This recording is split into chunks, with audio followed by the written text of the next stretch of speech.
During that time, some angels from heaven noticed beautiful human women and developed lustful feelings for them. These angels rebelled against God by coming to earth and taking on human bodies in order to have sex with the women. They became selfish and wicked demons. They may have been charming, intelligent, handsome, and they had supernatural powers.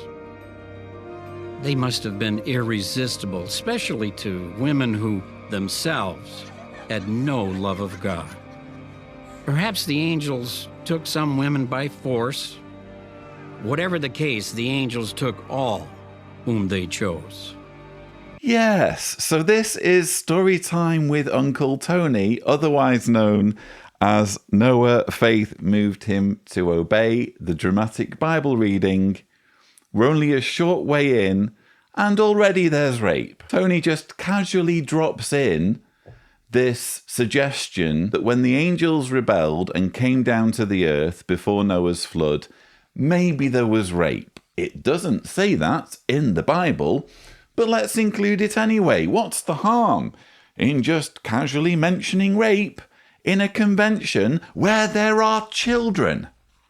There are children in the audience. In fact, it's compulsory for Jehovah's Witness families to bring along their children and have them sit through Storytime with Uncle Tony. And in case there's any doubt about this, let's just remind ourselves of what Jeffrey Jackson said earlier on in the convention session.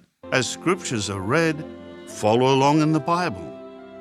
And may God's word empower you to be a man, woman, or child of faith. So yes, let it be clear, Tony Morris knows there are children in the audience, expects there to be children in the audience, taking notes, hanging off his every word, and yet here he is drooling over the thought that there might have been rape in the run-up to Noah's flood.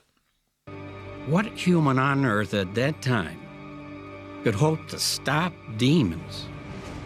To these godless creatures, people lost their daughters, their sisters, and possibly even their wives. The women became pregnant and gave birth to sons, but their sons were not like other boys. They were stronger. They were bullies, aggressive, fierce, and brutal. Those qualities stayed with them as they grew. The boys became men, but they were unusually cruel. They were called Nephilim, possibly meaning those who cause others to fall down, and people feared them. Like their fathers, the Nephilim had no love for God, and they cared only about their fame for being strong and vicious. The materialized angels and their savage offspring dominated the world of that time, and people followed their lead.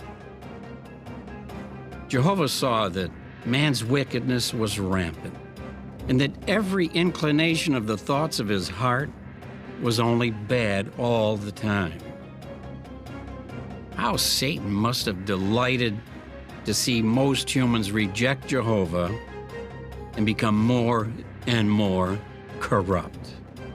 So yes, more totally age-appropriate material for children in the audience in Storytime with Uncle Tony, where he's talking about aggressive Nephilim, who, by the way, never existed. I mean, I touched on this in my scientific inaccuracies video. We're supposed to believe that there were once these giants who roamed the earth, who were angel-human hybrids, and they were ultra-strong superheroes who dominated the world of that time, and yet they managed to somehow die without leaving any archaeological remains at all. Isn't that interesting?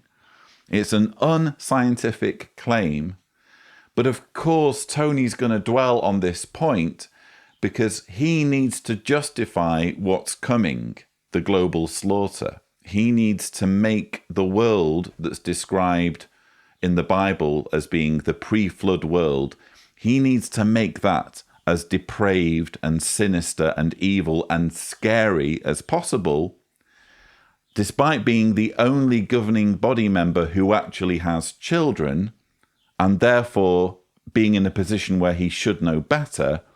He spares no thought for how terrified children are going to be watching this, even to the point where they show this graphic, and hopefully Tibor will overlay it if he is gracious. We have a graphic there of Nephilim. One appears to be grabbing a woman. If you're a young girl in the audience, you can imagine how terrifying that would be. In the background, we have another Nephilim raising someone by the neck, strangling them. And this is somehow age appropriate. The teaching committee signed this off and said, yes, this is absolutely fine for children in the audience to watch. Jehovah's Witness parents forced to make their children watch this, and this will be okay for them. This won't scare them. This won't be inappropriate for them. Honestly, what planet are they on straight out of the gate in the first session of the 2021 convention?